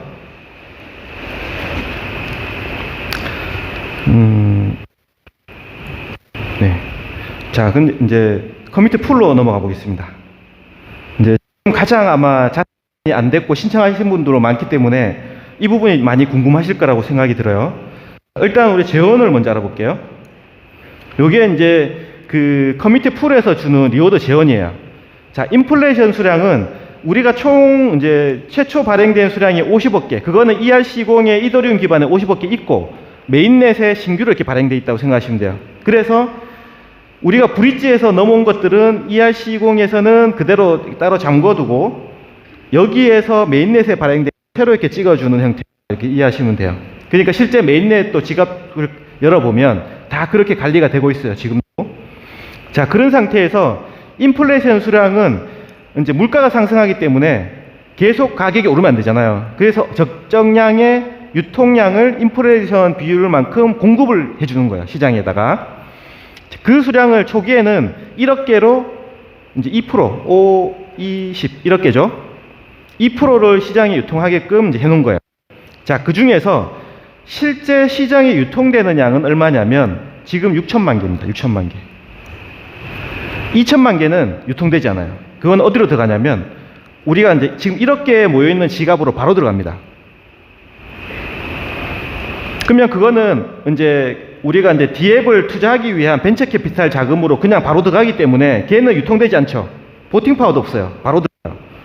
자, 그리고 나머지 0에서 80% 그거를 이제 유기적으로 이제 좀 잠깐만요. 20%는 이제 재단 운영 관리 개발 등등에 쓰이는 게 20%. 그게 2천만 개고 그다음에 지금 배종량으로는 이제 유동성 있게 0에서 80%까지인데 20%를 이게 찍히나? 지금은 20%는 커플로 바로 들어가고 60%인 6천만 연간 6천만 개가 이제 그 우리 리워드로 받는 거예요. 지금은 대부분 가스비가 거의 없기 때문에 지금은 대부분 이 인플레이션 수량으로 우리가 리워드 받는 거라고 생각하시면 돼요. 그래서 이제 계속 참여율이 높아지면 최근에 수익률이 연간 평균 100%에다가 지금 90 몇 프로, 80 몇 프로 자꾸 떨어지죠. 그 이유 때문에 그런 거예요. 근데 가스비가 나오게 되면 달라져요. 그래서 이 보상 재원이고 마찬가지로 1번부터 6번 SO까지는 블록 보상이 지워지고요. 그 다음에 순위 보상 이거는 1번부터 12번까지 이거는 추가적으로 인센티브를 더 준다 이렇게 이해하시면 돼요. 12번까지는. 그리고 나머지는 전부 다 70%는 공정하게 자기 지분만큼 다 주는 거예요. 근데 이걸 왜 줄까요? 투표율을 높이기 위한 하나의 이것도 참여를 독려하기 위해서 주는 거예요. 디포스 방식에도. 이 중에서 아마 1번부터 6번까지가 블록 보상이 주어지잖아요. 제가 재단 이사님한테 들은 건 아니지만 이제 이오스 코인 알죠? 이오스도 디포스 방식을 쓰는데 이오스도 1번부터 21번까지 21개가 BP를 실제 블록 생성에 관여하는 노드로 돼 있어요. 그러면 제 생각에는 아마 우리도 6번까지가 실제 KOK의 메인넷 동작할 때 블록 생성에 관여되는 노드일 것 같아요. 대표 노드라고 하죠. 이거는 이제 좀 이해를 시키기 위해서 지금 1억 개가 산정되는 거를 이제 제가 나눠놓은 거예요. 현재 보팅 파워는 어제 기준으로 8개 SO의 보팅 파워를 제가 계산해서 이제 넣어놓은 거고요. 자, 그러면 지금 수량이 8,500만 개인데 지금 실제 커플에다 1억 개 이상 들어가 있잖아요. 차익 있죠. 그게 왜 그러냐면 인플레이션 수량이 들어가는 게 있다 그랬잖아요. 매일 하루로 계산돼서 그런 수량들은 보팅이 없어요. 보팅 없이 그냥 그 기업 프로에만 들어가 있는 거예요. 투자 자금으로만 쓰이게 되기 때문에 그런 거고. 그리고 우리가 이제 브릿지를 했건 또 기타 이번에 자산 이전을 이제 일부 SO 분들은 받으셨는데 거기에서 받은 것 중에 내가 사실은 보팅하지 않으면 빠지겠죠, 숫자가. 네, 그렇게 이해하시면 돼요. 그래서 1억 개보다는 좀 못 미치는 수량이 이제 된다. 이건 제가 추산한 수량이에요. 8,500만 개 정도는. 자, 그렇고 블록 보상은 하루 우리가 연간 6천만 개니까 그거에 10%면 600만 개잖아요. 그거를 365로 나누면 블록 보상은 하루에 16,438개가 블록 보상이 주어져요. 그거를 6개 노드가 균등하게 가져가니까 노드당 2,740개의 KOK를 이제 노드당 가져가게 돼요. 이거를 이제 그 노드에 참여한 여러분들이 나눠가는 겁니다. 순위 보상도 마찬가지예요. 순위 보상은 하루의 배정량이 32,877개예요. 그 중에서 33.333%를 갖고 1번 노드에 이제 보팅 파워 1등 노드에 배정해주고 그 밑으로 33%씩 감산해갖고 이제 12등까지 지급해주는 구조라고 생각하시면 돼요. 그래서 대충 밑에 보면 숫자는 조금 틀린데 이건 아마 소수점 때문에 틀린 것 같고 그렇게 해서 배분이 돼요. 그리고 기본 보상은 보팅 파워가 갖고 있는 투표율이잖아요. 투표율에 따라서 균등하게 주기 때문에 그거는 똑같습니다. 그래서 사실은 이 구조에서 순위하고 블록하고 순위 보상의 차이 때문에 각 노드별로 수익률이 다 달라진다고 이해하시면 돼요. 결국은 뭐냐면 각 노드별로 총 노드가 하루에 나오는 리워드 나누기 총 위임된 수량, 그게 수익률이거든요. 이해되시죠? 네. 자, 그래서 총 합산하면 인플레이션 수량으로 신규 발행되는 메인넷 신규 발행되는 게 얼마냐면 한 16만 4천 개 정도 하루에 발행돼요. 이게 연간 6천만 개 수량이에요. 이 수량은 그냥 주는 게 아니고 블록 우리 그 KOK도 이더스캔처럼 K-스타디움 익스플로어가 있는데 거기 가면 1초에 한 개 블록이 생성됩니다. 그때마다 이제 3.17개 정도 KOK 코인이 블록 생성되면서 이제 발행되는 게 보여요. 거기에다가 플러스 우리가 이제 커플에서 뭐 활동하잖아요. 그러면 가스비가 붙어요. 그 합산되고 나와요. 자,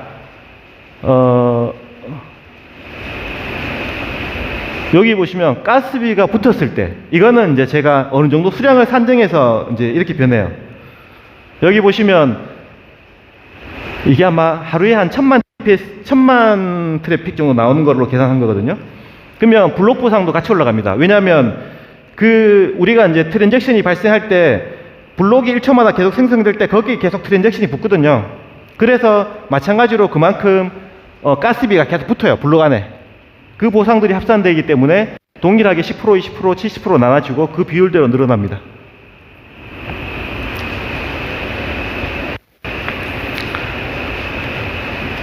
자, 그렇게 해서 나온 게 이제 이런 이제 순위표가 나오는 거죠. 노드별 리워드가. 그래서 보면은 1번부터 6번까지는 당연히 3개를 받기 때문에 평균적으로 높아요. 2번부터 7번부터 12번까지도 당연히 높죠. 중간치. 그리고 13번 이후로는 한 가지 기본 보상만 받기 때문에 전반적으로 수익이 이제 낮다고 보시면 돼요. 그리고 장기적으로는 보통 뭐 디파이나 일반적으로 스테이킹 하는 거 보면 연 뭐 10에서 30% 수준인데 처음에는 많이 나올 수 있는데 장기적으로 가면 이 전체 리워드는 좀 줄 수 있어요. 대신에 뭐가 되겠죠? 가격이 올라가겠죠. 네. 이제 이런 차트 모형을 보여주고 있습니다. 자, 그러면 이제 KOK의 미래 가치 산정에 대해서 설명을 드리겠습니다. 자, KOK의 미래 가치는 뭘까요? 바로 여기서 보는 것처럼 트랜잭션입니다. 서두에 제가 이제 일반 기업 투자할 때 우리가 뭘 봤냐면 재무제표. 거기서 뭘 봐요? 사실은 이 회사가 얼마를 투자해서 얼마의 영업이익을 내고 얼마나 순이익을 내는지 그걸 보는데 블록체인은 달라요. 블록체인은 실제 사용량이 이 플랫폼의 가치예요. 그러니까 이게 뭘로 수익을 내 이렇게 얘기하는데 블록체인은 비트 이더가 왔던 길을 우리가 똑같이 벤치마킹해서 보면 똑같이 우리도 생각할 수 있어요. 그리고 지금 전 세계 그레이스케일이라든지 엄청나게 블록체인을 투자하는 그런 기관 투자자들은 비트코인, 그 다음에 이더리움, 그 다음에 메이저 코인들을 포트폴리오에 편입하고 있거든요. 언제부터? 2017년, 18년 불장 때는 거의 안 했어요. 근데 2019년부터 그런 글로벌 대형 투자 기관들이 이런 블록체인을 포트폴리오 편입해요. 근데 그런 대형 기관의 전문 분석 인력들은 뭘 하냐? 그냥 잡코인에 투자하지 않아요. 나름대로 가치 산정을 합니다. 이게 시장에서 인정받을 수 있는 가치를 산정하고 충분하고 미래 가치가 있을 때 당연히 사죠.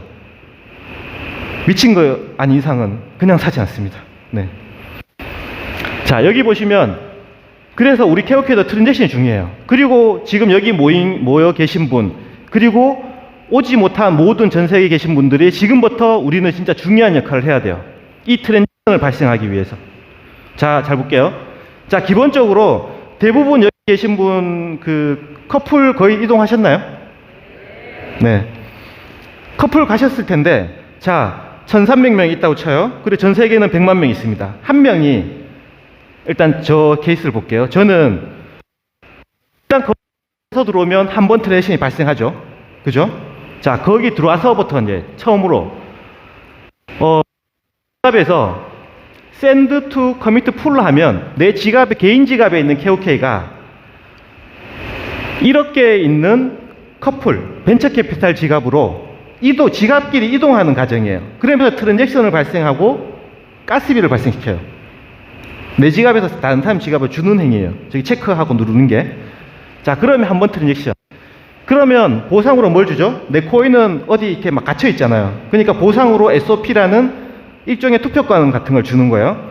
SOP를 보상으로 받은 다음에 이걸로 내가 지금 18개 있는 노드한테 위임을 하는 거죠. 내 의결권을. 주식회사의 의결권을 위임한다. 이렇게 이해하시면 돼요. 자, 그래서 한 명이 SO를 선택하면 트랜잭션이 2번 납니다. 왜냐하면 스마트 컨트랙이 한 번 일어나고 트랜잭션이 발생하기 때문에 2번 일어나요. 그거는 아마 익스플로러를 까보면 나와요. 자, 근데 저는 18개 노드에 다 위임이 돼 있어요. 통계 뽑기 위해서도 그렇고 여러 가지 또 이런 궁금증이 많아서. 그러면 저 같은 경우에는 다 위임을 하게 되면 저는 하루에도 트래픽을 32TPS를 일으킬 수 있는 거예요. 반대로 내일 되면 찾아야 되잖아요. 또 딴 데 위임해야 되니까. 그러면 18개를 다 찾으면 클레임하면 트래픽이 18번 일어나요. 그러면 저는 생태계 기여자입니다. 하루에 50번 정도 트래픽을 발생시키는. 자, 이 50번의 트래픽이 0.078 정도로 해서 여러분들이 다 지금 여기 들어가 계신 분들은 제 거 나가는 거예요. 이해되시죠? 일단 나갈 때 저한테 돌려주고 가세요. 자, 이게 중요합니다. 중요한 건 이런 트래픽이 발생하는데 어떤 분은 저처럼 하루에 50번 트래픽을 발생하는 사람도 있는 반면에 전혀 안 하는 사람도 있고, 그죠? 마플에만 있는 계신 분도 있고, 또 코인만 거래소에 사서 홀딩하는 분도 있잖아요. 자, 근데 거래소의 코인을 갖고 있는 분들도 메인넷이 오픈돼 있잖아요. 옛날에는 우리가 KOK를 뭐 쿠코인 안 줘갖고 바이비트로 옮기자 이럴 때 뭐 다른 코인 수수료 비싸니까 다른 코인 바꿔서 막 보내 리플이나 트론 바꿔 보내잖아요. 이제는 콕을 사서 일반 비트나 이더 갖고 있는 사람들이 콕을 사서 보내요. 왜? 보내면 1초 만에 가거든요. 그리고 수수료도 100원밖에 안, 리플도 지금 수수료가 한 400원 하거든요. 1리플 들어가니까. 근데 우리는 수수료가 100원밖에 안 되니까 다른 코인 루저 홀더들이 우리 코인을 전송용 코인으로 쓸 수 있다는 얘기예요. 우리가 거래소에 상장이 되고 메인넷이 나오면 바이낸스부터 중요한 거래소들이 우리를 집중해요. 에어드랍도 당연히 할 것이고 마케팅도 할 것이고. 그렇게 하면 어떻게 돼요? 모든 코인 홀더들은 여기 계신 분들처럼 연령대가 높지 않습니다. 20대에서 한 40대층이 많습니다. 그분들은 분석력도 나름대로 뛰어나요. 오랫동안 코인을 했으니까. 그분들이 결국은 이거 그냥 괜찮네 생각해? 그러면 뭐 하냐면 사서 전송도 해보고 그런 트랜잭션들이 전 세계적으로 모든 거래소가 발생할 수 있다는 얘기죠. KOK가 상장된 거래소. 그거는 추가적인 트래픽이 발생하는 거죠. 그러다가 나 100만 원치만 커플에 넣어서 해볼까? 당연히 생겼죠. 왜? 뉴오드가 1년에 한 7, 80% 작지 않거든요. BT 돼봐야 1년에 뭐 5%, 7%, 10%밖에 안 주거든요. 그쵸? 그리고 거래도 많아. 하루에 몇백억 정도가 거래돼. 할만하죠. 그러면 조금씩 해보다가 이게 진짜 안전하다고 생각하면 1000만 원, 1억도 하고 10억도 하고 그렇게 해서 커플로 들어옵니다. 자, 한 명이 10만 원 사도 들어오거나 100만 원 사도 들어오거나 똑같은 우리 같은 행위를 해요. 마풀을 하든 안 하든 상관없습니다. 맞잖아요. 그냥 들어오면 일단 넘겨야 되고 위임해야 되고 이런 트래픽들이 장난 아니게 발생할 거예요. 앞으로는.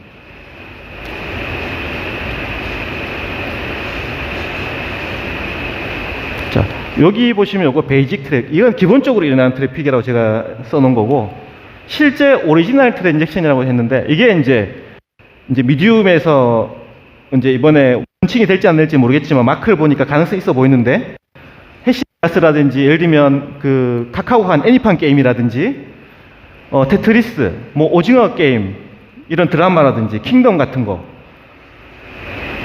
저게 일종의 레어 아이템이라고 하죠. 저런 진짜 한 개 대박치는 아이템 한 개만 우리가 딱 붙으면 거의 유저가 우리가 무료 회원 초대 안 해도 순식간에 유저가 확 붙어버립니다. 그래서 원래는 5년 동안 5천만 명, 1억 명, 15개 정도 다 이제 지급해주고 메인넷 딱 열면 기본 유저가 아까 전에 말하는 것처럼 베이직 트랜잭션을 발생해주면서 저런 것들이 딱 들어오면 거의 엄청나게 트래픽이 발생하기 때문에 치고 올라간다는 얘기죠. 그래서 최영희 박사님이 아마도 그렇게 설계하신 것 같아요. 그러나 워낙 좋은 기술력으로 빨리 런칭되다 보니까 최근에 여러 가지 이슈가 많았지만 이거는 딱 지나가는 지금 한때입니다. 이제 메인넷 나가면 지금 달라져요. 자, 그리고 중요한 건 저런 게임이나 앱 또 공지 나온 게임들이 그냥 재단이 계속 협력해서 들어올 것 같지만 그게 아니에요. 여기 보시면 커뮤니티라고 돼 있죠. 아직 비활성화돼. 저게 아마도 개발자들이 있잖아요. 그 KOK 메인넷으로 API 연동해서 개발할 수 있는 개발자들이 올 수 있는 그런 커뮤니티 같아요. 제가 예상했을 때는. 그런 개발자들이 난 테트리스 만들 수 있으면 자기 개발해. 그렇죠? 그런 것들을 개발하고 직접 연동시키고 이렇게 할 수 있거든요. 우리가 이더리움에 토큰 만드는 것처럼. 그런 전 세계주들이 여기 붙으면 이건 엄청나다고 생각하시면 돼요. 그리고 얼마 전에 어느 분이 이제 그 어떤 SO 분들이 뭐 수박 게임 같은 이상한 게임을 한 개 만들었잖아요. 자, 그 짧은 시간에 많은 사람들이 거의 다 해보셨을 거예요. 자, 근데 거기에서 뭔가 액션을 취하고 점수를 포인트를 얻을 때 그 포인트가 내 마일리지 자산이 된다면, 그쵸? 그러면 나는 열심히 게임해서 마일리지 점수 높여갖고 마일리지를 예를 들면 쌓고 최고 포인트를 얻어갖고 또 쇼핑하면 또 마일리지가 쌓이고 그런 행위를 할 때 그게 다 트랜잭션인데 우리가 한번 딱 거쳐갔잖아요. 그럼 또 새로운 게임 또 나와. 그러면 그 트래픽이 똑같이 다음 사람에게 중복돼서 트래픽이 또 발생하는 거죠. 이런 것들이 나올 때마다 계속 발생하는 거예요.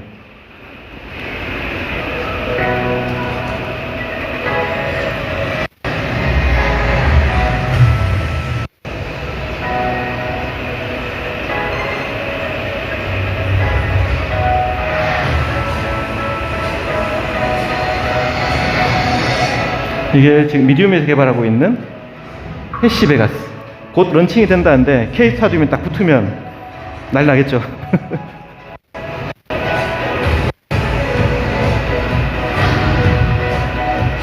이게 거의 메타버스랑 비슷해요.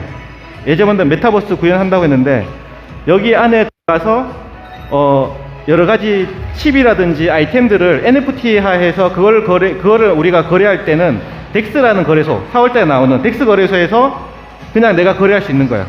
그럼 우리는 유동성 풀에다가 그런 코인들도 서로 이렇게 KOK 코인을 공급해 두면 그런 것도 서로 이제 바꾸고 교환하고 쓸 수 있는 거예요.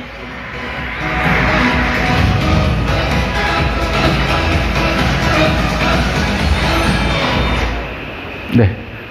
자, 앞에서 트랜지션을 보셨는데, 우리가 만약에 유저를 빠른 시간에 1억 명 유저를 만들어서 그 중에 10%인 1000만 명이 하루에 한 번씩만 트랜잭션을 일으킨다고 생각해 보세요.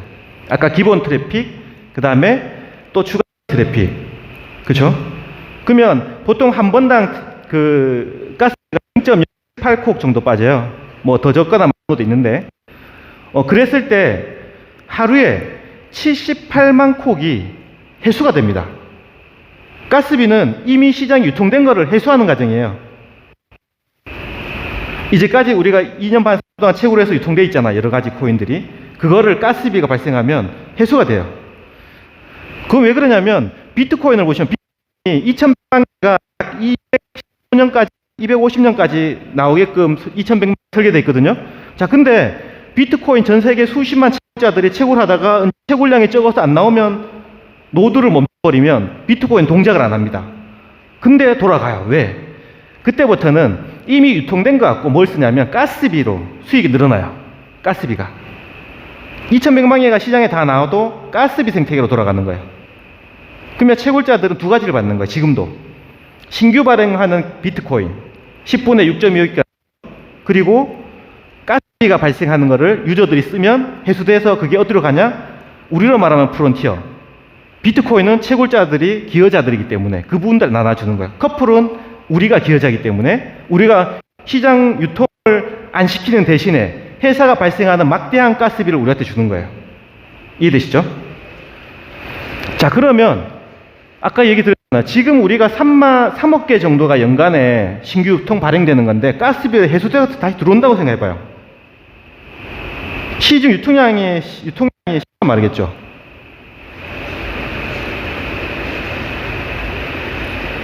KOK 메인넷은 하루에 12.96억 개 TPD 트랜잭션 데일리 하루에 거의 13억 개 정도의 트랜잭션을 발생할 수 있어요. 맥시멈 지금 상태에서.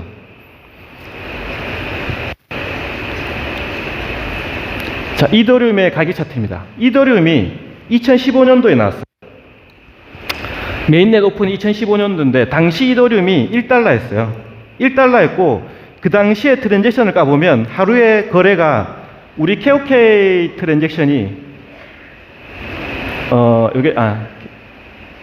KOK 트랜잭션을 보면 지금 하루에 한 2,500개 정도 거래가 돼요. KOK가 그 커플 활동 때문에. 근데 이더리움도 이 당시에 트랜잭션을 보면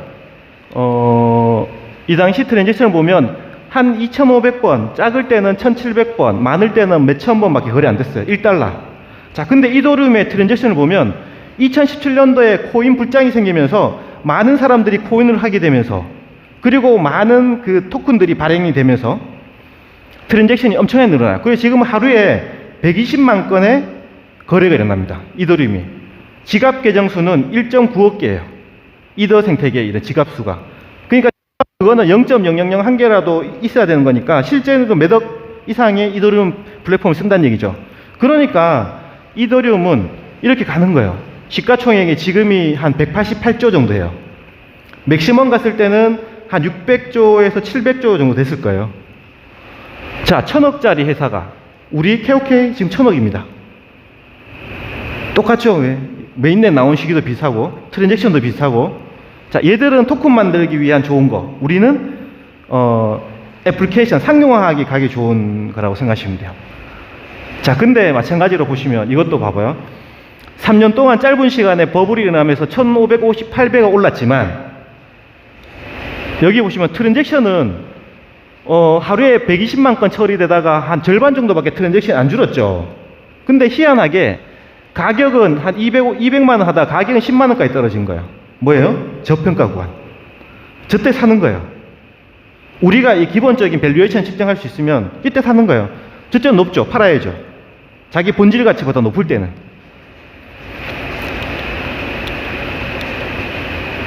자, 이거를 우리가 산술적으로 왜 이더리움이 지금 시장에서 200조 정도 거래되고 있는지 우리가 측정해 볼 수 있어요.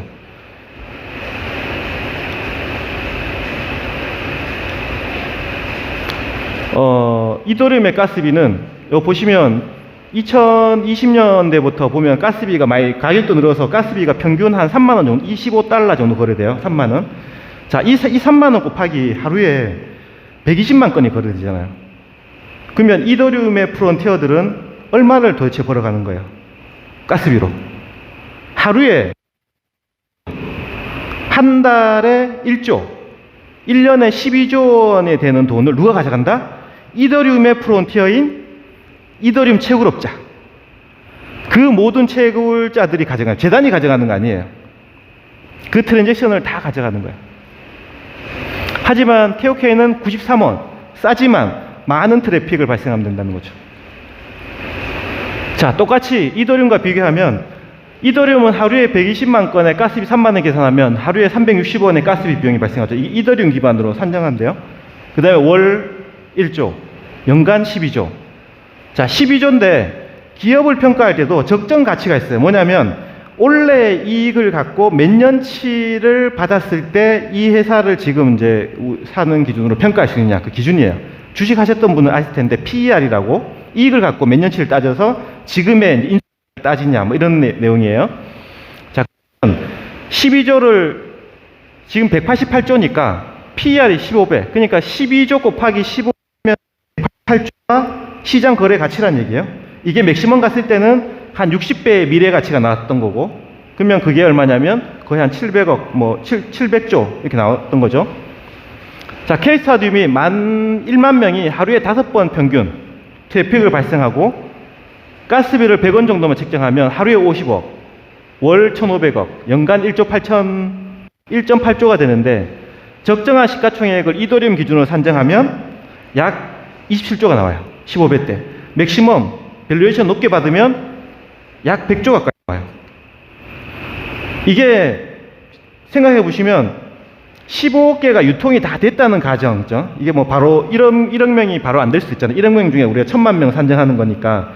근데 몇 년 뒤라도 1억 명 유저가 되고 10억 정도 트래픽이 발생한다고 하고 또 우리가 지금 계속 유통되고 있잖아요. 신규. 그런 것들이 시장에 대해서 15개가 됐다고 쳐요. 거래소에. 자, 그러면 27조는 약 한 개당 2만 원 정도 하는 거고요. 그 다음에 100조, 108조는 개당 한 7만 원 정도 해요. 그러면 조금 더 트래픽이 발생한다고 하면 실제 180조 가치가 나오죠. 그죠? 그래서 할 때부터 정유 박사님은 이 KOK의 미래를 미리 보셨기 때문에 5년 내에 100달러가 못 될 이유가 없다고 얘기하신 거예요. 단순하게 그냥 얘기하신 게 저는 아닌 거라고 이해하고 지금까지 이제 저도 하고 있었어요.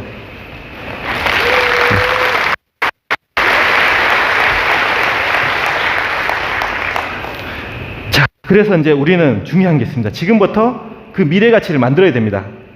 자, 그래서 K 플랫폼의 밸류에이션을 우리 스스로 만드는 거예요. 이거는 재단은 그냥 사토시 같은 역할이에요. 그냥 시스템만 설계해주고 있는 게 아니고 실제 거기에서 비트코인 채굴의 생태계가 만들어졌던 것처럼 우리도 그렇게 만들어 가야 돼요. 자, 리퍼럴 마케팅의 효율성인데 유저 한 명당 100달러 가치만 있다고 쳐도 현재 우리는 100만 명이잖아요. 그러면 1300억의 플랫폼 가치가 있어요, 기본적으로. 그리고 그 회원이 지금 보면은 아까 전에 얘기했죠? 한 달에 한 30만 늘어나요. 우리가 3년 동안 했던 거를 지금 추세로 보면 3달이면 100만 명이 된다는 얘기죠. 그럼 이 속도면 엄청나게 빠를 거예요, 제가 봤을 때. 그다가 1000만 되면 1조 3천, 1억 명이 되면 플랫폼 자체 가치로 13조 정도 가치를 매길 수 있는 거예요. 자, 근데 B 플랫폼처럼 우리가 400달러 가치로 친다 그러면 약 52조 원의 시장 가치를 만들 수 있는 거예요. 그게 뭐냐? KOK의 미래 가치다. 저는 이렇게 보는 거고요.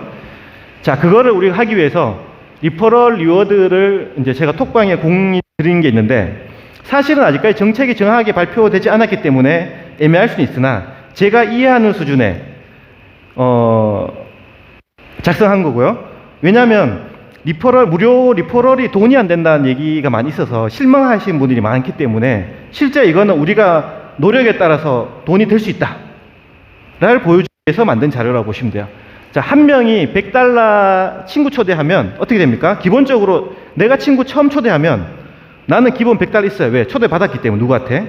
그 다음 초대하면 $200. 그죠? 이 초대한 사람의 채굴 그 포인트의 50%를 받죠. 근데 이거는 정확하게 몰라요. KOK로 예치했을 때 50%는 반영해주고 마일리지는 안 줄 수도 있겠지만 그거는 아직까지 공지가 안 됐기 때문에 제가 조심스럽게 얘기 드리는 부분이고, 어쨌거나 저 노란색 부분은 그거를 반영시킨 기준으로 한 거예요. 그러면 기본적으로 내가 $100를 이제 마일리지 교환 사선으로 갖고 있죠.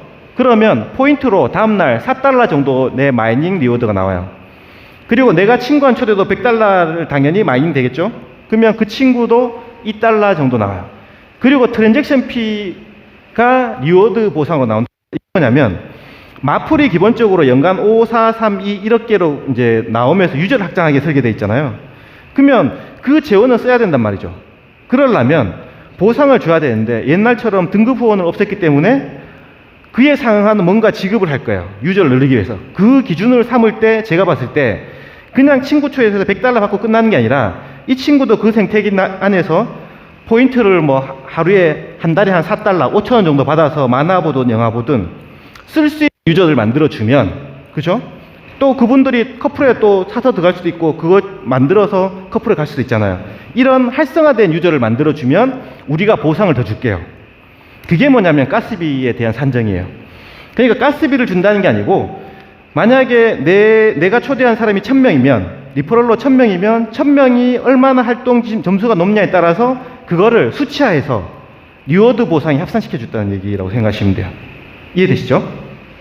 근데 제가 봤을 때는 어쩌면 저 트랜잭션에 대한 그 보상률이 저는 개인적으로 좀 높겠다는 생각을 좀 많이 했었어요. 왜냐면 우리가 능력껏 많이 막 1000명, 10,000명 할 수 있는 사람도 있겠지만 이제 대부분은 한 100명 내외 정도 초대한다고 보면 저런 트랜잭션이 장기적으로 많은 소득을 가져주지 않을까, 마플에서. 네, 그렇게 이해하고 있습니다. 자, 그래서 리퍼럴 리워드는 3에서 5%를 측정한 거고요. 뭐 여기 내용도 있지만 이제 사실은 우리가 무료 초대하지만 추가적으로 KOK를 $5,000까지는 스태킹이 가능하기 때문에 그런 것도 활용하면 마플에서도 충분히 우리가 일정 부분 소득을 가져갈 수 있다고 이제 볼 수 있습니다. 네, 이번 영상이 안 나오나?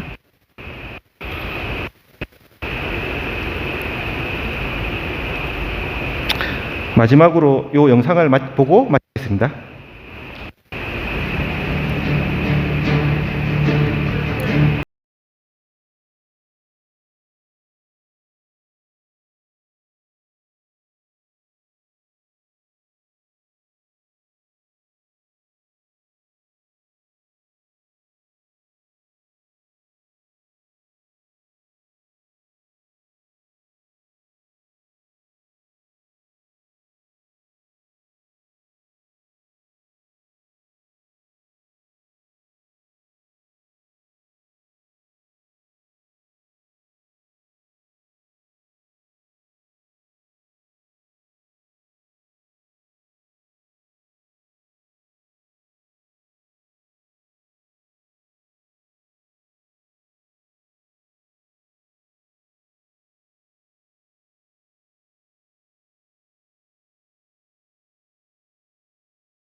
떨어졌다고 기축가격과 괴리감이 크다고 우리가 원망하기보다는 이 플랫폼은 우리가 다 주인이기 때문에 우리 스스로 그 플랫폼을 잘 발전시키면 저는 충분히 우리가 3년, 5년 뒤에 이더리움, 비트코인 같은 세계적인 글로벌 탑10 코인이 될 수 있다고 생각합니다.